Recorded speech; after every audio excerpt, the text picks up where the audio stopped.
Well, hello there and welcome back to the Thai Expat Daily Show. I'm your host, Kieran Mack, as always, and thanks for tuning in yet again. Now, before we do get into the top 5 stories doing the rounds here in Thailand today, don't forget to like, subscribe, and share this video if you get a chance. If you like listening to us on a podcast player, there's lots of links down below in the description where you can find your favorite podcast player, and we'll be probably more than likely be available on it. And finally, if you'd like to support the show, you get a bit of value out of the show, you can always buy us a coffee on the buymeacoffee.com website. Now, getting into those 5 top stories today, we'll start with the first one. 3rd Chinese arrested for illegal work in Phuket. An unnamed Chinese man was arrested at Phuket International Airport on Friday on charges of breaching regulations on foreign labour in the kingdom. The foreigner is the 3rd alleged violator of foreign labour decree from the People's Republic of China arrested this week. Tip of the iceberg, I would say there. The arrest was reported today by the Phuket Immigration Checkpoint Facebook page, publicising news about the work of the Immigration Bureau officers stationed at the airport. As typical of these reports, only the bare minimum of information was revealed to the public. According to the report, the unnamed Chinese national was arrested at about 7:15 at the Phuket International Airport tour parking lot. The suspect was then handed over to the Sakhu police for further legal processing. Nothing was reported about the man's identity, his occupation in Thailand and Phuket, and the category of visa the man had been staying on. In a separate development, law enforcement from Phuket and Bangkok jointly arrested an unnamed woman on an outstanding warrant issued on March 17th. The woman was wanted for illegal possession of crystal methamphetamine, ice, with the intent to sell and attempt to carry the illegal drug out of the kingdom. The female suspect was arrested at around 12:15 p.m. at passport control counters in the International Arrivals Hall at the airport. The woman was then handed over to the drug suppression officers from the 3rd Regional Division of the Narcotics Suppression Bureau. No surprise really that people are being arrested for illegal work. It's going on all throughout Phuket and other parts of Thailand, of course, but we have the focus here on Phuket at the moment. And yes, absolutely. I mean, not just Chinese, Russians, Koreans.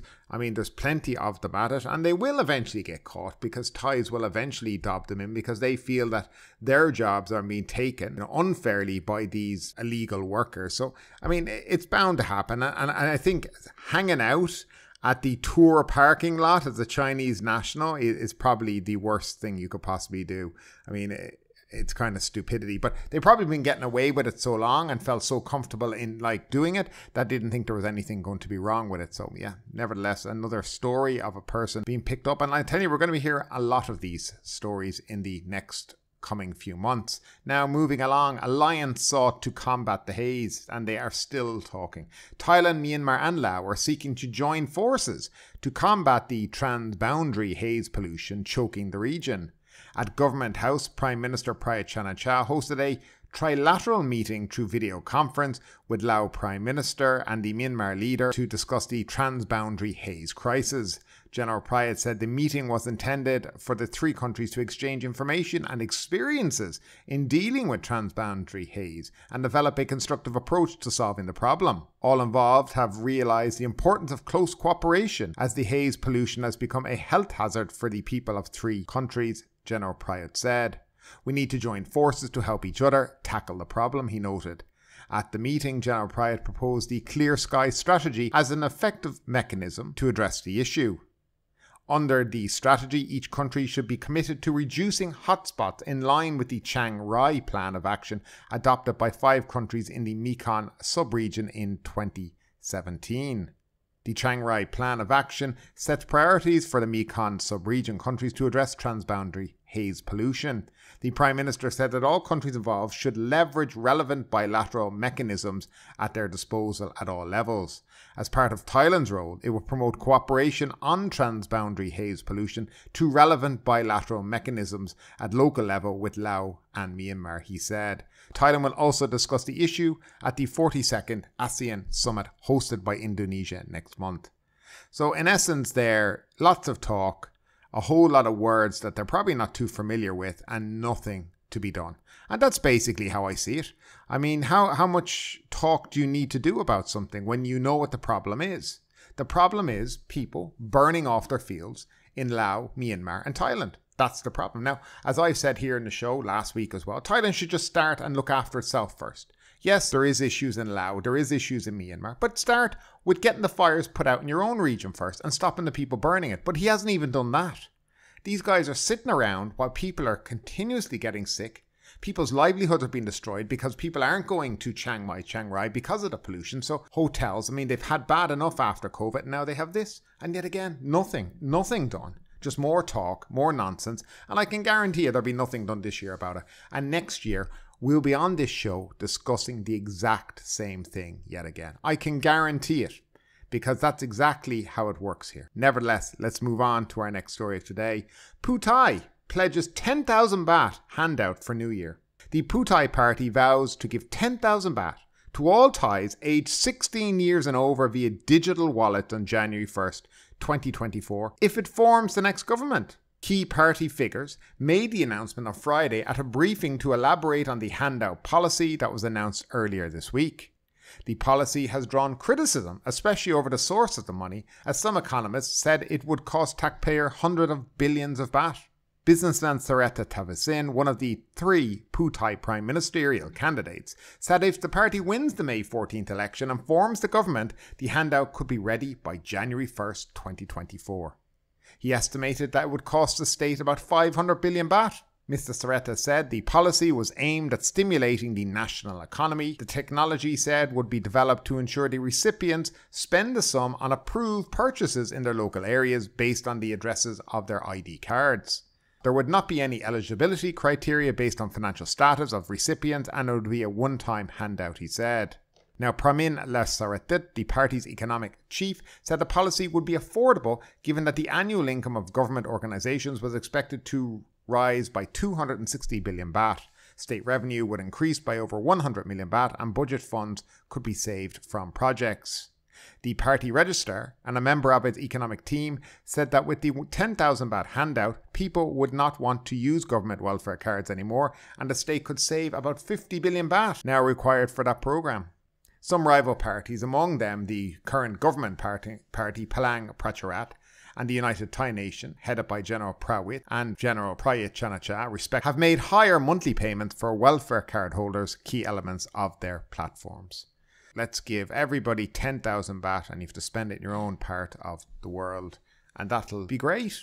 I don't know, it seems like that there's a lot of rich people here in Thailand who probably don't need that money, and it's better off being more strategically targeted maybe at people who are less well off, poorer people, people who don't have roofs over their head or struggle to eat food every day. I think when you come up with these kind of populist policies, it really doesn't do any good. And to be quite frank and honest, it sounds like they're trying to buy votes. And I've read somewhere in it that it's now being looked into whether or not what they're saying is actually illegal, because this is the kind of stuff you're not meant to be doing. You're not meant to be promising cash handouts if you get into government. So we'll see where this leads.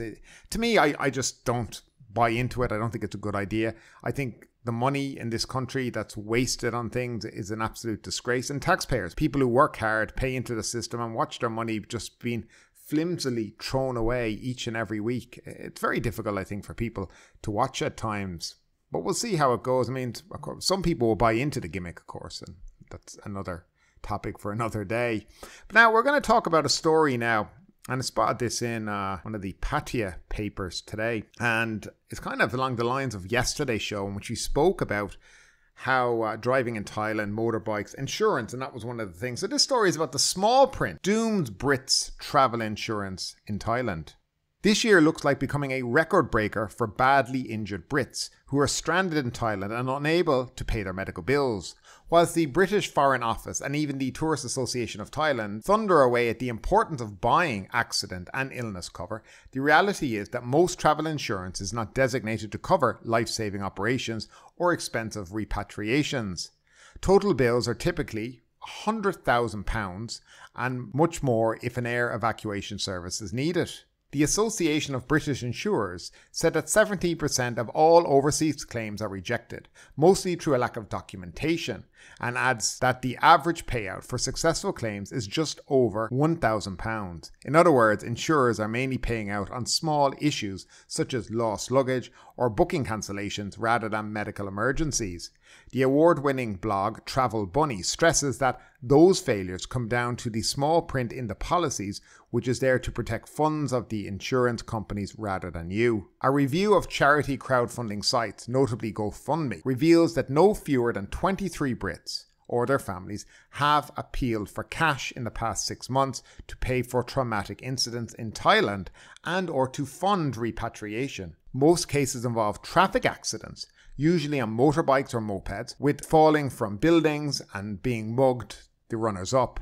The amounts requested in public appeals range from £25,000 to £300,000, with the average income received being around 10% of the advertised target.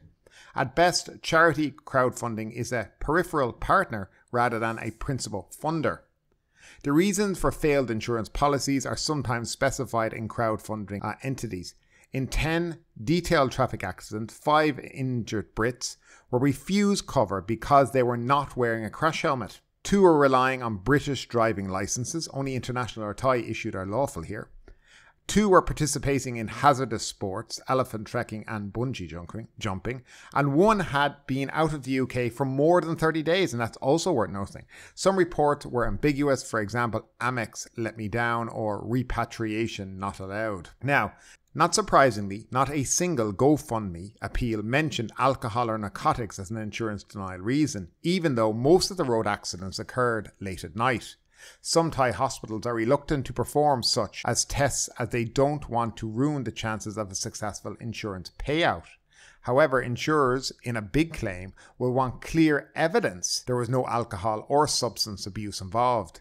The warning clause, mostly used in the small print, are must take reasonable care or must observe national laws. For example, it is technically compulsory in Thailand for backseat car passengers to wear safety belts, which of course creates issues when they have not been fitted at all. Information surveys in Thailand suggest that only about half of incoming tourists have any kind of insurance.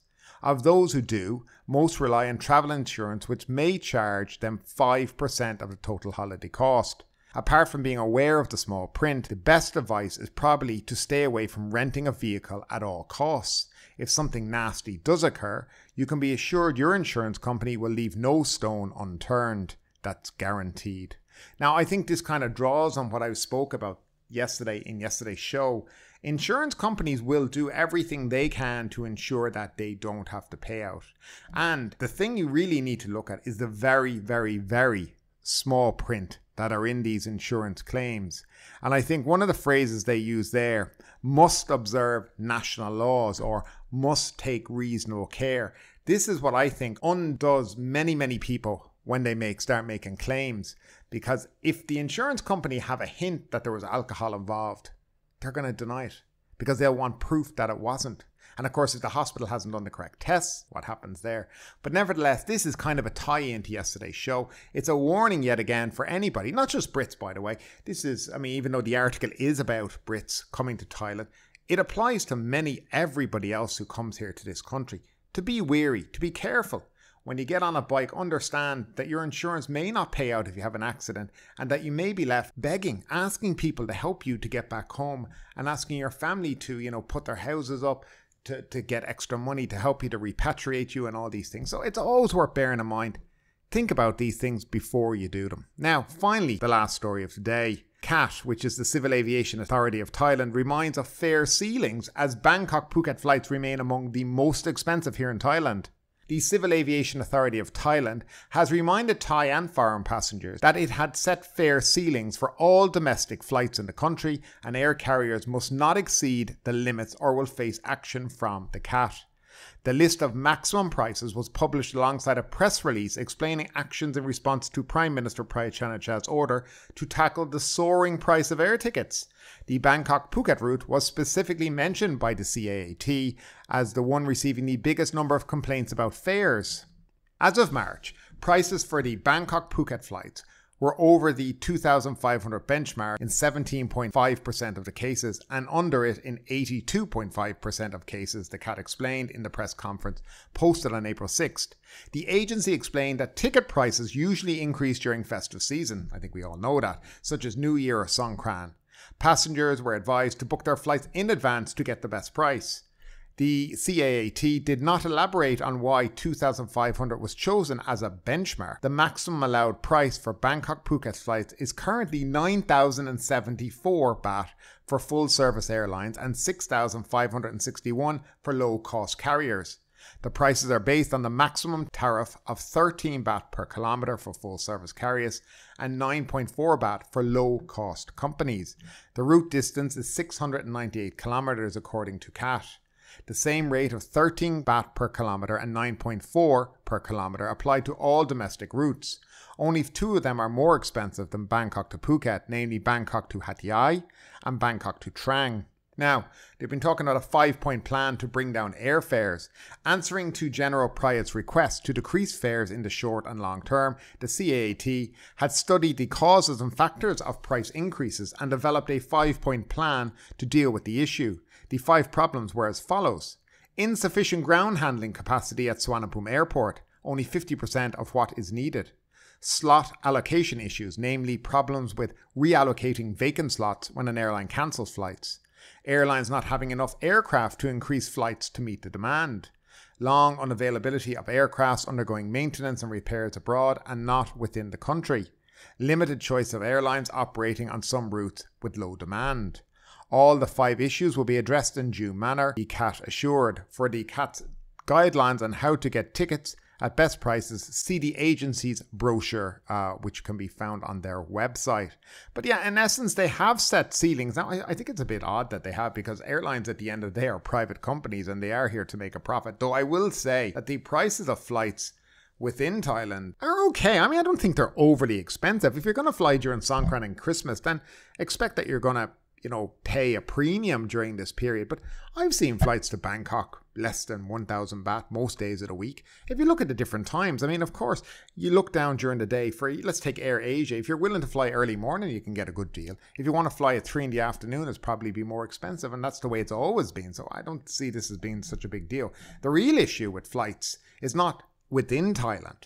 The real issues with flights is the flights connecting to other parts of Asia, and they have all skyrocketed, especially if you're in Phuket, because getting to other parts of Asia now has become a lot more difficult after COVID, because airlines have just not restarted those routes. Lots of routes to the likes of Taipei, actually all destinations in Japan, even Cambodia, Vietnam, places like this have all just stopped. So there's no direct flights anymore. And you're having to take, a flight to Bangkok and then on to your next destination or somewhere else within Asia. So I think these issues also should be addressed, and they need to start working, I think, within Southeast Asia, each country working together to find ways to increase, the amount of flights and reduce the prices. Now, recently I was booking a flight to Kuala Lumpur. No, it wasn't. It was Singapore. Anyway, if you go onto Air Asia and you're using the app, there's a little button you can press. You can see all the taxes, right? And I think it was Singapore. No, it wasn't. It was Hong Kong. That's where it was. Now, let me say Hong Kong. I was planning to go to Hong Kong. I looked at the price. I hit the detail to see into it. And the airfare was only about 600 baht. But by the time they had added on all the taxes, airport security, the new building fee for Hong Kong airport, all the different fees, the fees were something like 6,000 baht. And it just goes to show you the amount of fees that are being tacked on for everything is what really seems to be driving up the prices here. Every airport wants you to pay for their security. Every airport wants you to pay for their extension, and it's just going on top of the tickets. And in fairness, it seems like, especially within Southeast Asia, airlines are trying to reduce their prices to get people to fly, but they're being hampered by governments tacking on all these extra fees on top of the actual ticket, which is just pushing prices up. I mean, it's really terrible to see, and something needs to be somewhat done about it. I think it'll only be when people stop going to some of these countries and governments start to sit back and go, why aren't they going? Oh, maybe it's our price of flights are just ridiculous. But actually, that's another show I am going to do. I'm going to look at airfares and why they're so high and all the taxes that are tacked onto them. And it's very interesting to see. But nevertheless, that is it for today. Now, guys, thanks again for tuning in as always. Thanks for your support. Thanks for liking and subscribing and sharing. And have a great weekend. And we'll talk to you again next week. But ultimately, with this story or anything else that stood out to you today, I'd love to know your thoughts in the comments down below. Because yes, this is a news show, but it's also a conversation. Now keep that conversation going. Make sure you like this video, subscribe to the channel, share the video, and do all the good stuff that does help that YouTube algorithm. But ultimately, my name is Kieran Mack. You've been listening to the Thai Expat Daily Show, and we will see you next time.